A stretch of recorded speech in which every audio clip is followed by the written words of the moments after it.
Welcome to the Cabral Concept, where board-certified naturopath and integrative health practitioner Dr. Stephen Cabral shares how he was diagnosed at the age of 17 with a life-altering illness and given no hope for recovery. It was only after studying and traveling all over the world did he discover how to combine ancient Ayurvedic healing practices with state-of-the-art naturopathic and functional medicine to fully rebalance the body and re-energize it with life. It's time to discover how to get well, lose weight, and finally feel alive again. And now, here's your host, Dr. Stephen Cabral.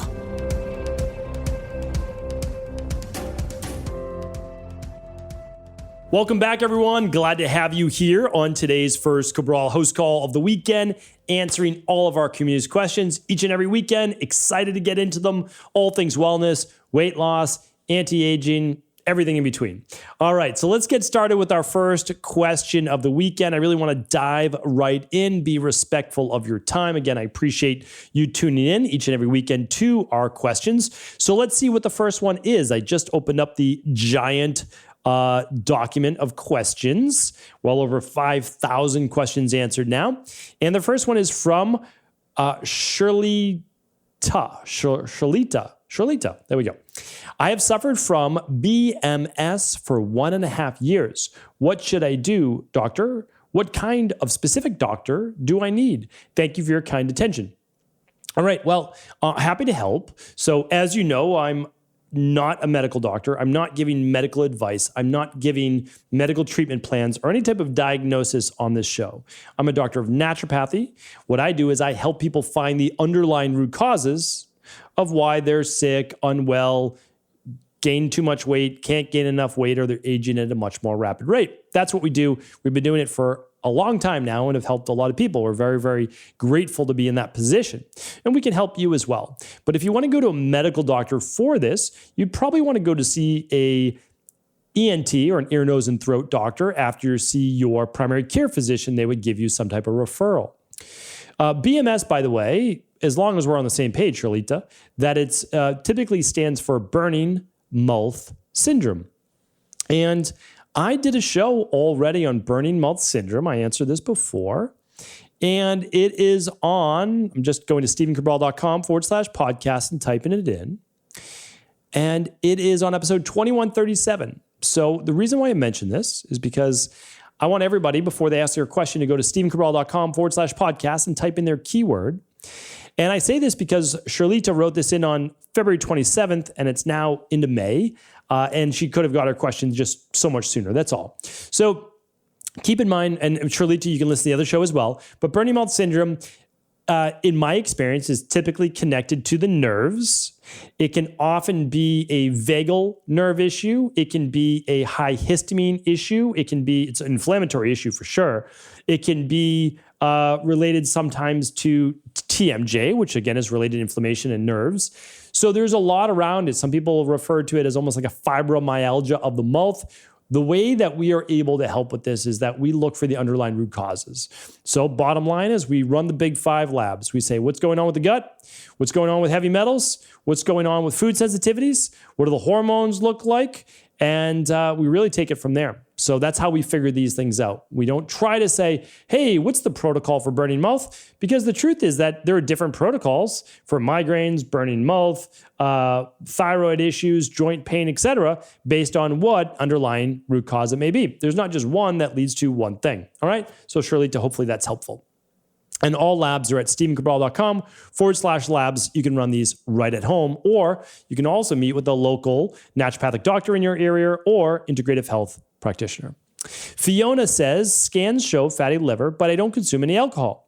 My diet is organic and plant-based with no processed foods. How is this possible? All right. So Fiona, I just answered this question last week, and it's called non-alcoholic fatty liver, sometimes called syndrome, because conventional medicine loves adding the word syndrome at the end of things. So it's on episode 2270, all right?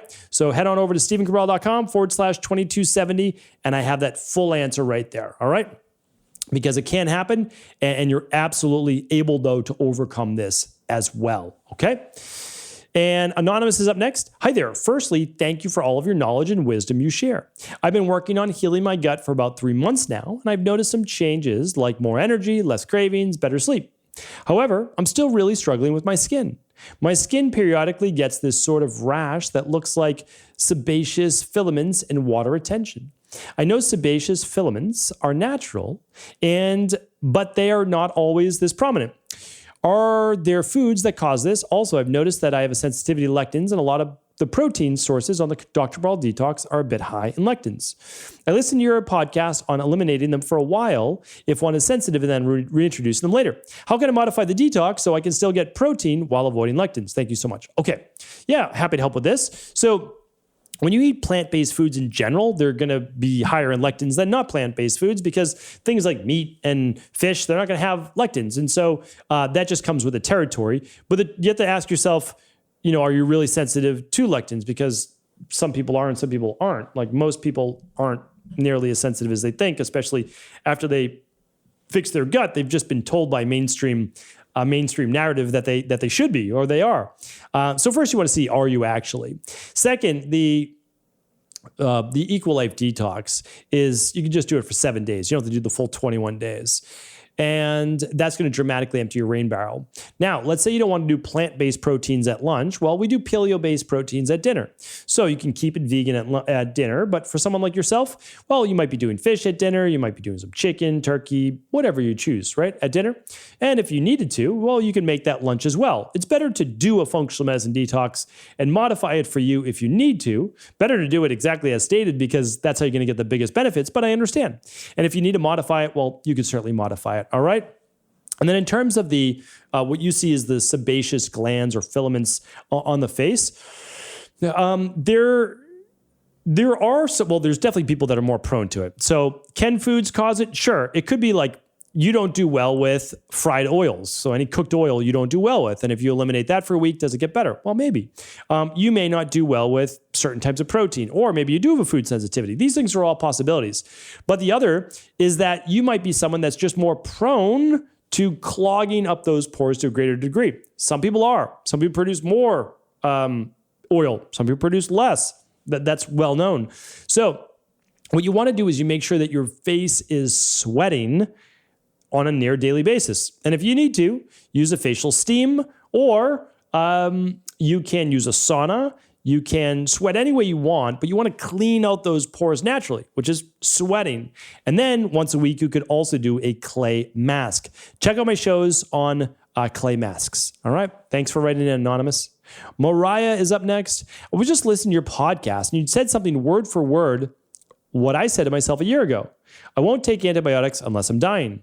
Last year, antibiotics caused me to catch a C. diff infection, and I've been so sick. The antibiotics they gave me to cure the C. diff didn't even work, and I got a second infection.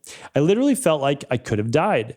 A local naturopath finally helped me heal my gut and repair my issues. Just wanted to say thank you for speaking out about the danger of unnecessary use of antibiotics. Thank you, Mariah. We're always happy to hear people write in with success stories. Very, very happy you saw our naturopath. Naturopaths, traditional naturopaths can be absolutely unbelievable at helping you get to those underlying root causes. So really, really happy about that. That is the thing. If you ever have issues with antibiotics, you want to go straight to the gut, and the mitochondria as well. So, a product like the advanced renewal system or just straight cell boost along with, let's say a CBO protocol with the citracidal drops plus the CBO finisher to really fix that gut can be a nice thing. And we recommend that as well, for sure. So thank you, Mariah, for writing in. Lisa's up next. Is it okay to use CBD oil while pregnant? I've been using CBD oil for 2 to 3 years to help me sleep at night, and I can't sleep well without it. Thoughts on taking it during pregnancy? Okay. Yeah, I've gotten this question a lot. So I am not advocating CBD or marijuana, cannabis, or even a lot of herbs in general while pregnant. And I've been on record for many, many years stating that. Herbs are medicine. So that's how I look at it. And if you don't need them while pregnant, I don't want to take any chances that some of that could affect your unborn child.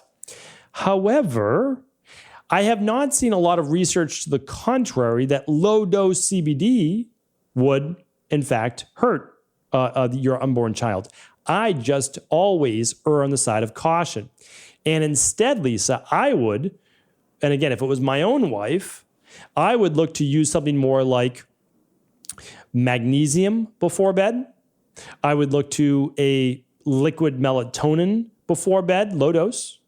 I would look to maybe a chamomile tea. I know that's herbal based. I understand that. So there is that there. And maybe even a little bit of L-theanine. So that's more what I'd be looking towards.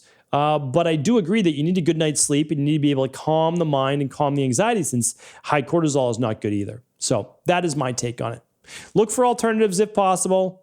If not, lowest possible dose you could use. But again, I can't provide any medical advice, so that's not medical advice. And hopefully that's helpful. All right, Anonymous is up.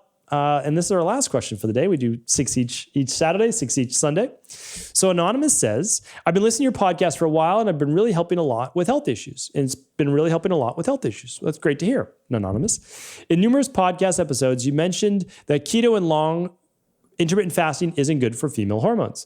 I have extreme insulin resistance and I've had it for years. I've tried keto with vegetables for about 3 weeks now, along with intermittent fasting of 16 hours in order to try to reduce my insulin resistance, hair loss at my temples, and skin rash. However, I seem to be gaining more weight around the belly, even though I've not been consuming any carbs and other low glycemic vegetables.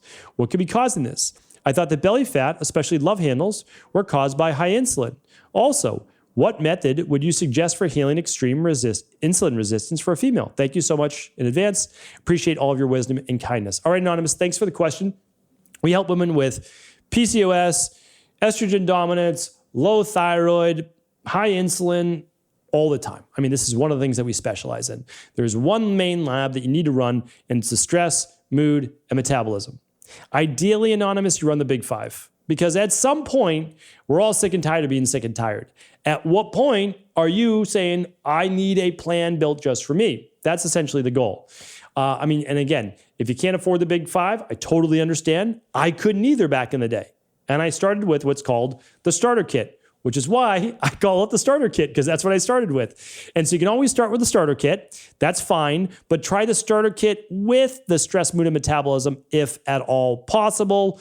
Look into Ayubowen, the Ayubowen program. Just go to stephencabral.com/Ayubowen. That's AYUBOWAN. You get a free minerals and metals test with that.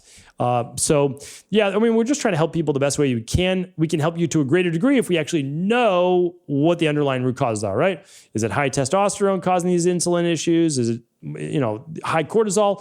So I go in depth on your exact, again, I don't have any issues with keto. I don't have any issues with long intermittent fasting. I have no dog in the race. It doesn't matter to me. I'm just here to help people, honestly. That's it.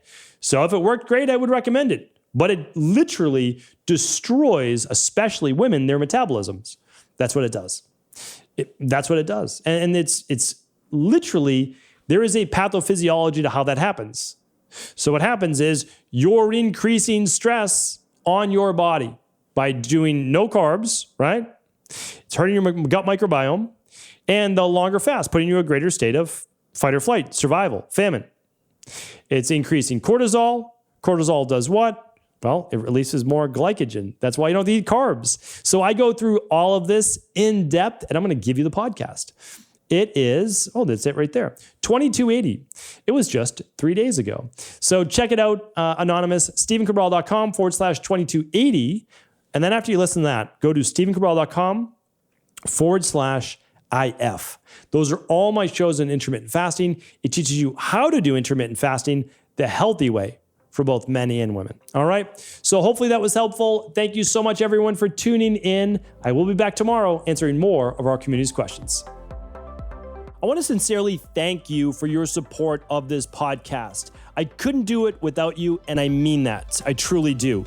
I also want to make sure you knew that we now have multiple ways for you to find your answers to the most difficult health, wellness, weight loss, and anti-aging questions. You can find podcast-specific topics like thyroid, adrenal, hormones, sleep, digestion, Ayurveda, and many more at stephencabral.com/podcasts. that will then link you to your favorite Apple, Spotify, and other podcast players. Plus, all new podcasts and weekly exclusive video content is being added to our YouTube channel at youtube.com/Stephen Cabral. And that's Stephen with a PH. Head on over and subscribe so that you don't miss any of the exclusive content. Lastly, if you've ever found any of my podcasts or books to be helpful, I would really appreciate it if you could leave a review on iTunes or your favorite media player for the podcast. Rating and subscribing to the YouTube and podcast allow me to reach more and more people and help spread my mission of healing throughout the world. Thank you again for being a part of this movement.